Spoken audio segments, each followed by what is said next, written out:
యెషయా గ్రంథం 33వ అధ్యాయంలో ఆ మాట మనం ధ్యానం చేస్తున్నాం కదా. అదే 16వ వచనంలో తప్పక అతనికి ఏం దొరుకుతుందట?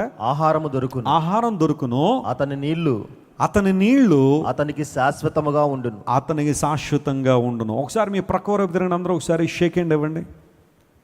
అందరూ తిరగాలి. అక్కడ వాళ్ళు ఎవరో స్పందించలేదు నా మాట. ప్రక్క వాళ్ళకి షేక్ హ్యాండ్ ఇచ్చారా? నేను చెప్పిన మాట చెప్పండి, మీ నీళ్లు మీకు ఉన్నాయి అని చెప్పండి. Yes, that's true, that's what the Bible says. మీ నీళ్లు మీకు శాశ్వతంగా ఉన్నాయి. ఏంటి నీళ్లు? కొబ్బరి నీళ్ళ. ఎవరో కొబ్బరి నీళ్ళు అంటున్నారు, ఉదయం లేచి తాగేస్తున్నారు 2 బోండాలు. పోన్లేండి, మంచిదే. ఉదయాన్నే లేచేట 2 బోండాలు కొబ్బరి నీళ్ళు తాగితే చాలా ఆరోగ్యం ఉంటుందని ఎక్కడో చూశాను. నేను డాక్టర్ని కాదు కాబట్టి ఇవన్నీ కొంచెం గట్టిగా చెప్పలేకపోతున్నాను. కొబ్బరి నీళ్ళు తాగితే బాగుంటుందని కొంతమంది మీ నీళ్ళు మీకున్నాయంటే కొబ్బరి నీళ్ళు అంటున్నారు. ఏంటి నీళ్ళు? అతని నీళ్ళు అతనికి ఉంటాయి అనగా ఇట్ టాక్స్ అబౌట్ సాటిస్ఫాక్షన్. దాహంగా ఉన్నప్పుడు నీళ్లు తాగినప్పుడు మనకేముంటుంది చెప్పండి? సంతృప్తి ఉంటుంది. ఎండాకాలంలో బాగా ఎండలో నడుచుకుంటూ వెళ్తున్నాం, నాలుక అంటుకట్టుబడిపోయింది, ఇంక నీళ్లు లేక పరిస్థితుల్లో ఎవరైనా ఒక గ్లాసు నీళ్ళు ఇచ్చారనుకోండి, ఎలా ఉంటుంది? సేద తీర్చడం అంటారు చూసారా, రిఫ్రెష్మెంట్ అంటారు చూసారా, అలాంటి పరిస్థితులు మన జీవితంలో ఉంటాయి. నేను సేవా ప్రారంభంలో ఒకసారి చట్లవాడ అనే ప్రాంతానికి దేవుని వాక్యం చెప్పడానికి వెళ్ళాం. నేను, నాతో పాటు కొంతమంది యవ్వన సమాజం. యంగ్ హోలీ టీం స్టార్ట్ చేసి మొన్న 4వ తారీఖు 21 సంవత్సరాలు అయింది. చాలా చాలా చాలా గొప్ప కార్యాలు ప్రభు యంగ్ హోలీ టీం ద్వారా చేస్తున్నారు కూడా. ఆ సందర్భంలో వైఎస్సీ స్టార్ట్ చేసిన తర్వాత అనేక కొండల్లో కోణల్లో దేవుని వాక్యం చెప్పడానికి వెళ్తున్నప్పుడు చట్లవాడ అనే ప్రాంతంలో 3 రోజుల సభలో, ఆ సభలకు మేము వెళ్ళాలి. మన చర్చ్లో మన సంఘ పెద్దలు విక్టర్ గారు ఉన్నారు. వారు 2 రోజులు మాకన్నా ముందుగా వెళ్ళి అక్కడ ఏర్పాట్లన్నీ చూసుకుంటాను, మీరు పలానా సమయం పలానా బస్సు ఎక్కేసి వచ్చేసేయండి. ఆ బస్సు మిమ్మల్ని మారేడుమిల్లి నుంచి కొంచెం దూరం తీసుకొచ్చిన తర్వాత హైవేలో దింపేస్తారు. అక్కడ నుంచి కొంచెం మీరు కొండెక్కి రావాలి, కొంచెం కష్టంగానే ఉంటుందంటే, అంకుల్ మీరు వెళ్ళండి, మేమందరం యూత్, కొండ ఎక్కడం మాకైనా కష్టం అనుకున్నారా? మీరు అక్కడ ఉండండి గ్రామంలో, మేము వచ్చేస్తాం కరెక్ట్ మీటింగ్ టైంకి అని చెప్పి మేము ఆయనకి చెప్పేశాం. ఆయన వెళ్ళిపోయారు. ఆ తర్వాత మేము మారేడుమిల్లి బస్సు ఎక్కాం. ఇప్పుడంటే హైవే చక్కగా పడిపోయి 2-2.5 గంటలు వెళ్ళిపోవచ్చు, కానీ అప్పుడు ఖచ్చితంగా 4 గంటలు పట్టేది మారేడుమిల్లి వెళ్ళాలంటే. అలా వెళ్ళి బస్సు దిగిన తర్వాత బ్యాగులన్నీ వేసుకుని కొండ ఎక్కుతున్నాం. సగం కూడా ఎక్కలేదు, మొత్తం డ్రైన్ అవుట్ అయిపోయాం. శక్తి లేదు, బలం లేదు. ఒకళ్ళొకళ్ళు చూసుకున్నాం. బాబు యూత్ అన్నాం కదా, ఏంటి పరిస్థితి అంటే, కొండలు ఎక్కడం అంటే మరి చిన్న విషయం? ఆ ట్రెక్కింగ్ అనేది చిన్న విషయం కాదు కదా, అలవాటు ఉండాలి బాగా. సరే ఏదోలాగా శక్తి తెచ్చుకుని ఎక్కుతున్నాం, కానీ ఒకరిని చూసి ఒకళ్ళు ఇంకా నీరసపడిపోతున్నారు. ఒక ఇద్దరు ఆల్రెడీ 2 రాళ్ళు చూసుకుని దాని మీద కూర్చునిపోయారు. అన్నం మీరు వెళ్ళిపోవడం వెనకాల వస్తాను. వెనకాల ఎలా వస్తాయి? ఇది అంతా అడవి, ఎవరిని తీసుకుని పోతారు? ఎవరు రెస్పాన్సిబిలిటీ? మీ ఫ్యామిలీకి నేనేం చెప్పాలి? వెళ్తే అందరూ కలిసి వెళ్తాం. నేను కూడా కూర్చున్నా. మా పరిస్థితి ఎలా ఉందంటే, చేతుల్లో వాటర్ బాటిల్ లేవు, తినడానికి ఏమీ లేవు. ఒక కొండ దాటి వెళ్ళిపోవడమే కదా అనుకున్నాం. ఈ లోపల మా గురించి, మా సత్తా గురించి ఆయనకి తెలుసు కాబట్టి వచ్చేస్తామన్నా కూడా మా మాట నమ్మకుండా విక్టర్ గారు ఓ 2 బాటిల్ వాటరు, టీ, రస్కులు, బిస్కెట్లు, ఆ తర్వాత బ్రెడ్లు ఇవన్నీ పట్టుకొని ఆయన వస్తూ ఉంటే మా పరిస్థితి ఎలా ఉందో తెలుసా? పరమ నుండి దిగి వస్తున్న గాబ్రియల్ గారిలోకి ఉన్నారు ఆయన. మాకు మామూలు ఆనందం కాదు, ప్రాణాలు లేచి వచ్చేస్తున్నాయి. వెంటనే ముందు వాటర్ తాగిన తర్వాత టీ తాగిన తర్వాత బ్రెడ్ తిని, అంకుల్ ఇప్పుడు వెళ్దాం పోదండి అన్నా. ఎందుకు ఈ మాట చెబుతున్నాను తెలుసా? సేద తీరడం అంటే చిన్న విషయం కాదు. When you are in a need, when you get a water or something to drink, it refreshes your soul. అతని నీళ్లు అతనికి ఉంటాయి, దప్పిక లేదు. అదే విషయాన్ని దేవుడు సమరస్థితితో చెప్పి, ఈ నీళ్లు త్రాగే ప్రతి ఒక్కడు మరలా ఏమవుతాడో? దప్పిగా ఉంటాడు. He was talking about the worldly water. లోకం నిన్ను సంతృప్తి పరచాలని ప్రయత్నం చేస్తుంది, కానీ మరలా నీకు దప్పిక అవుతూనే ఉంటుంది. But when you receive me as your savior, when you take me into your life, you will never become thirsty. నువ్వు మరలా దప్పిగొనవు. నేనిచ్చు నీళ్లు త్రాగువాడు ఎన్నడూనో దప్పిగొనడని యేసయ్య చెప్పాడు. సమరయ స్త్రీ ఒకలాంటి పాపదాహంతో ప్రతిరోజు ఆ బావి దగ్గరికి వస్తుంది. వాస్తవానికి నీళ్లు తోడుకోవాలని కాదు, ఆమెకున్న దాహం వేరు, ఆమెకున్న పాప దాహం వేరు. కానీ దేవుడు ఆమెను ఎప్పుడైతే ఆ పరిస్థితిలో తీసుకొచ్చారో, ఆయన జీవజలాన్ని ఇచ్చారో, కొండను వదిలిపెట్టి గ్రామంలోకి ఏం చేసిందట? She ran towards the village and proclaimed, Is he not the Messiah? Is he not the Christ that we are waiting? మనం కనిపెడుతున్న మెస్సయ ఈయన కాదా? నేను చేసినవన్నీ నాతో చెప్పిన మెస్సయ ఈయన కాడా? సమరయ స్త్రీ యొక్క దాహాన్ని దేవుడు తీర్చాడు. అప్పటి నుండి ఆమెలో ఒక దాహం ఏంటో తెలుసా? ఆత్మల సంపాదన అనే దాహంలోకి వచ్చింది. దేవుని బిడ్డలారా, పాపం ఎప్పుడు కూడా మనిషికి సంపూర్ణమైన సాటిస్ఫాక్షన్ ఇవ్వలేదు. ఒక ఎండ మావులు ఏ విధంగా అయితే దూరంగా నీళ్లు ఉన్నట్టు కనబడతాయో, పాపం కూడా అలాంటిదే. కానీ దేవుడిచ్చే జీవజలాన్ని మనం స్వీకరించినప్పుడు ఆ నీళ్ళు ఎప్పుడూ మనకు ఉంటాయి, మన దాహాన్ని తీర్చేదే. ఒక్కసారి యేసయ్యను మన జీవితాలకు ఆహ్వానిస్తే, ఆయనకు మన జీవితాలు కనెక్ట్ చేయగలిగితే, ఇక లోకంలో దేనికోసం కూడా మనం పరిగెత్తాల్సిన అవసరం లేదు. హల్లెలూయా. అల్టిమేట్ సాటిస్ఫాక్షన్ దేవుడు మనకి ఇస్తాడు. ఇన్ఫ్యాక్ట్ ఇక్కడ ఈ మాటలు ఇంకొంచెం మనం ఆలోచన చేస్తే, నీళ్లు అన్న ఆ మాటను లేఖనాల్లో నూతన నిబంధనలో ప్రాముఖ్యంగా 2 ప్రధానమైన అంశాలకు వాడారు. 2 ప్రధానమైన అంశాలకు సాదృశ్యం. ఒకటి నీళ్లు దేవుని వాక్యానికి సాదృశ్యం. ఎఫెసీయులకు రాసిన పత్రిక 5వ అధ్యాయం 27వ వచనం మనం చదివితే, వాక్యం అనే ఉదక స్నానము చేత అనే మాట అక్కడ వాడాడు. ఉదకము అంటే నీళ్లు, వాక్యం అనే ఉదక స్నానము అనే మాట అంటే వాక్యాన్ని నీటితో పోల్చారు.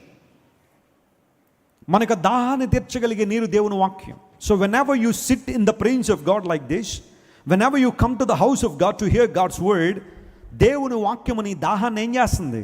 తీరుస్తుంది, సంతృప్తినిస్తుంది, సమృద్ధినిస్తుంది.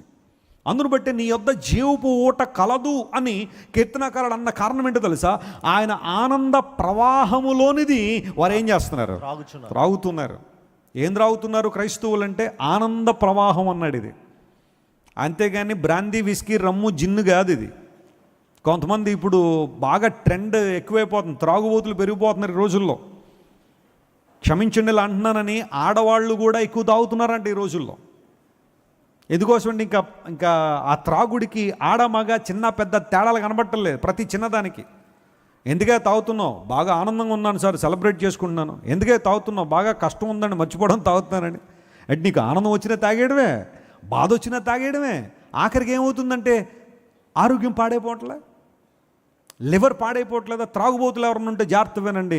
మీ లివర్ పాడైపోతే జాగ్రత్త సుమా. ఆ లివర్ ట్రాన్స్ప్లాంటేషన్ చేయాలంటే చాలా కష్టం. మంచి ఆరోగ్యాన్ని పాడు చేసుకుని మరలా హాస్పిటల్ చుట్టూ పరిగెత్తకండి. సరదా కోసం మొదలుపెట్టి, ఏదో బాధలు మర్చిపోతానని మొదలుపెట్టి, త్రాగడం మొదలుపెట్టి, ఆఖరికి వ్యసనాక్రాంతుడు అయిపోయి వ్యసనాల బారిన పడి హాస్పిటల్ చుట్టూ తిరగడం కన్నా మానే. అడుగు దేవుడిని, దేవుడు నీకు విడుదల ఇస్తాడు, అసహ్యాన్ని పుట్టిస్తాడు ఆయన. అది ఏదైనా కావచ్చు. త్రాగుబోతులు ఎక్కువ పెరిగిపోతున్న రోజులు ఇవి. స్టైల్గా తాగేవాళ్ళు ఇష్టానుసారంగా. జాగ్రత్త సుమ. త్రాగి వాహనాలు నడిపి చాలామంది యాక్సిడెంట్లు పాలైపోతున్నారు. త్రాగి ఇంటికి వచ్చి భార్యను కొట్టడం, పిల్లల్ని కొట్టడం, ఆ జీవితాలన్నీ పాడు చేసేస్తున్నారు. ఆ తర్వాత తరాల జీవితాలన్నీ పాడు చేసే పరిస్థితులు చాలా మందిలో కనబడుతున్నాయి. బైబిల్ సెలవిస్తూ ఉంది, నీ దాహము తీర్చబడుతుంది. ఆనంద ప్రవాహము దేవుని సన్నిధిలో. It's a stream of happiness and Joy.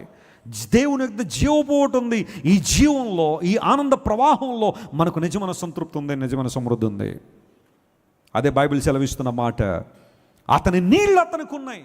నీళ్లు అనగా దేవుని వాక్యం. రెండోది, నీరు పరిశుద్ధాత్మకు సాదృశ్యమైనది. When you stand in spiritual elevation, highest positions in your spiritual life, you shall be guided by Holy Spirit. పరిశుద్ధాత్మ దేవుని యొక్క నడిపింపు, ఆయన యొక్క ప్రాంప్టింగ్ నీ జీవితంలో ఉంటుంది. దేవుడిని నడిపిస్తాడు తన చిత్తానుసారంగా, తన మహిమ కొరకు దేవుడిని స్థిరపరిచే దేవుడు ఆయన. నీళ్లు పరిశుద్ధాత్మకు సాదృశ్యంగా ఉన్నాయి. అలాంటి అనుభవంలోకి రావాలని దేవుడు కోరుతున్నాడు. ఇక్కడ ఇంకో మాట కూడా నేను చెప్తాను, జాగ్రత్త వినండి. ఇక్కడ ఈ పర్టికులర్ వాక్య భాగంలో ఇంతకుముందు మనం ధ్యానం చేసాం కదా, పర్వతములోని శిలలు అనే మాట చదివాం కదా. ఆ శిల అన్న చోట ఇంగ్లీష్ బైబిల్లో రాక్ అనే పదం, మోస్ట్ ఆఫ్ ది ట్రాన్స్లేషన్స్ అనే రాక్ అనే పదం వాడారు. దానికి హిబ్రూలో ఏ పదం వాడారు అని చూస్తే సెల అనే మాట ఉంది. చెప్పండి, ఏ మాట అది? సెల. బ్లెస్సీ గారి పేరు మీలో చాలా తెలుసు. ఇప్పుడు అందరూ బ్లెస్సీ వెస్లీ గారు అంటున్నారు, కానీ వాస్తవానికి ఆమె పేరు బ్లెస్సీ సెల. సెల అనే మాటకు 3 అర్థాలు ఉన్నాయి బైబిల్ గ్రంథంలో. ఒకటి, ప్రైజ్, దేవుని స్తుతించుట అని అర్థం. సెల అనే మాటకు అర్థం ఏంటి? దేవుని స్తుతించడానికి. రెండవది సెలా అనే మాటకు మెడిటేషన్ లేదా మెడిటేట్ అపాన్ గాడ్స్ వర్డ్, అక్కడ ఆగి ఆ వచనాలు ధ్యానం చేయమని బైబిల్లో అక్కడక్కడ సెలా అనే మాట మీరు చూస్తారు. మెడిటేట్ అపాన్ దిస్ వర్డ్ అని అర్థం, ఆ పదం అక్కడ వాడతారు. మూడవది సెలా అనే మాటకు రాక్ అని అర్థం, ఒక రాయి అని అర్థం. ఇశ్రాయేలు ప్రజలు అరణ్య యాత్రలో వస్తున్నప్పుడు ఒక చోటకు వచ్చేసారు. ఆ ప్రాంతం పేరు రెఫీదీం. రెఫీదీం దగ్గరికి వచ్చేసరికి వాళ్ళకి నీళ్లు లేవు. నీళ్లు లేకపోతే ఎక్కడి నుంచి రావాలి నీళ్ళు? ఇప్పుడు వారేమో ఉన్నది అరణ్య యాత్రలో ఉన్నారు, కొన్ని లక్షల మంది జనాంగం, వాళ్ళందరికీ నీళ్లు కావాలి. వెంటనే వాళ్ళు సనగడం ప్రారంభించారు, మాకు నీళ్లు లేవు అని సనుగుతూ ఉంటే దేవుని దగ్గరికి వచ్చాడు Moshe. Lord, what should I do?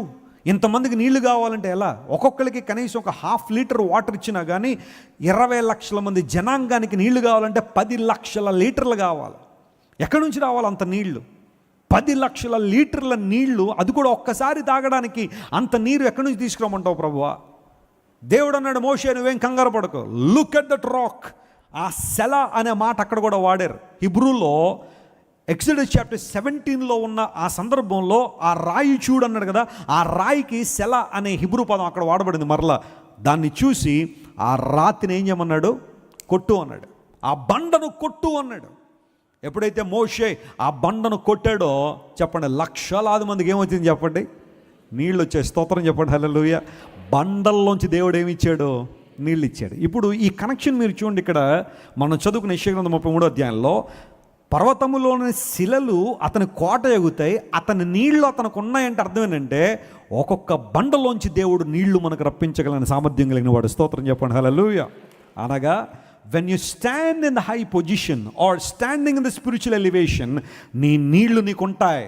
అనగా నీకు ఏ కొరత లేదు, సమృద్ధి ఉంది, సంతృప్తిని దేవుడు నీకు ఇస్తాడని లేఖనాలు సెలవిచ్చాయి. ఆ తర్వాత మరలా కాదేశ్ అనే ప్రాంతంకి వచ్చినప్పుడు కూడా అదే సిమిలర్ ప్రాబ్లం వచ్చింది.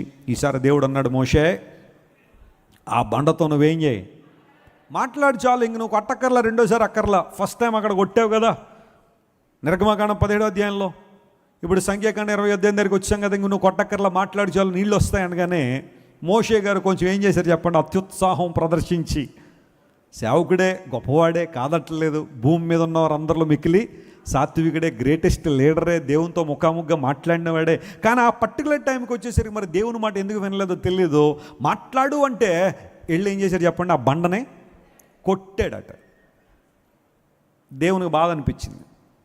అరే మోషే, ఎవరైనా ఈ పని చేసి ఉంటే నేను వేరేలా అనుకున్నా, కానీ నువ్వు నాకు ఇంత దగ్గరగా ఉండి నా మాట వినలేదు. నువ్వు చూడు, మాట్లాడంటే కొడతావు కదా, సరే ఇప్పటికీ ఈ పని కానీ ఇద్దాం, వారికి వాటర్ ఇచ్చేద్దాం, నీళ్ళు ఇద్దాం, కానీ నీ పని తర్వాత చూస్తారన్నాడు. ఆ చూడడమే మోషే కనాన్ దేశంలోకి ఏం చేయలేదు, అడుగు పెట్టలేవాడు. బతిమాలేసాడు దేవుణ్ణి, కాళ్ళు పట్టేసుకుని, ప్రభువా ఒక్కసారి నాయన వీళ్ళందరిని ఇక్కడ వదిలేద్దాం ప్రభువా, నేను ఒక్కసారి అలా వెళ్ళి కాళ్ళు పెట్టి వచ్చేస్తాను ఆయన, ప్లీజ్ అలౌ మీ అంటే దేవుడు అన్నాడు, సారీ మోషే, అడగద్దులే, ఇంకది అవ్వదు. ఇంకా మోషే మాట్లాడంటే కొట్టాడు బండనే. దేవుడు కొంచెం దాన్ని సీరియస్గా తీసుకున్నాడు. అయితే అటు గమనించండి ప్రియులారా, ఆ బండ మాత్రం అక్కడ ఉన్న వాళ్ళందరికీ ఏమి ఇచ్చింది చెప్పండి? నీళ్ళు ఇచ్చింది. ఆ బండ ఎవరు చెప్పండి? గట్టిగా చెప్పండి, ఆ బండ ఎవరు? మన ప్రభువైన యేసయ్య.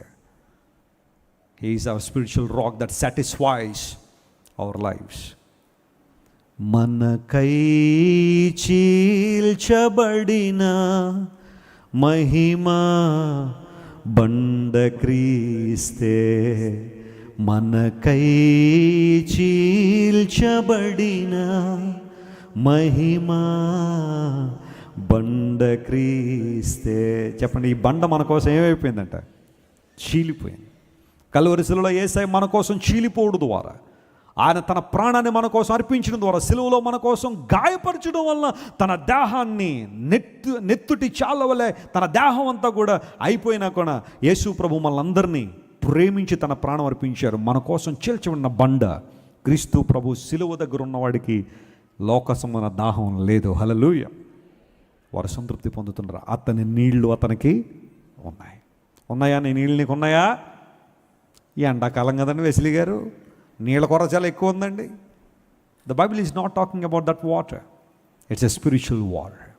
ఆత్మ సంబంధమైన నీళ్ళు పుష్కలంగా నీ దగ్గర నీళ్లు ఉంటే ఆ నీటిని నువ్వు ఆస్వాదించగలిగితే, ఆ నీటిని నువ్వు పొందుకోగలిగితే నీ జీవితంలో అసంతృప్తి లేదు, యావగింపు లేదు, అసహ్యం లేదు. నేను ఎందుకు బతుకుతున్నానంటే అన్న ప్రశ్న నీలోంచి రాదు. ఎందుకోసం అంటే నీ జీవితం అనుదినము ఏమవుతుంటుంది చెప్పండి, సంతృప్తిలో నడిపించబడుతూ ఉంటుంది.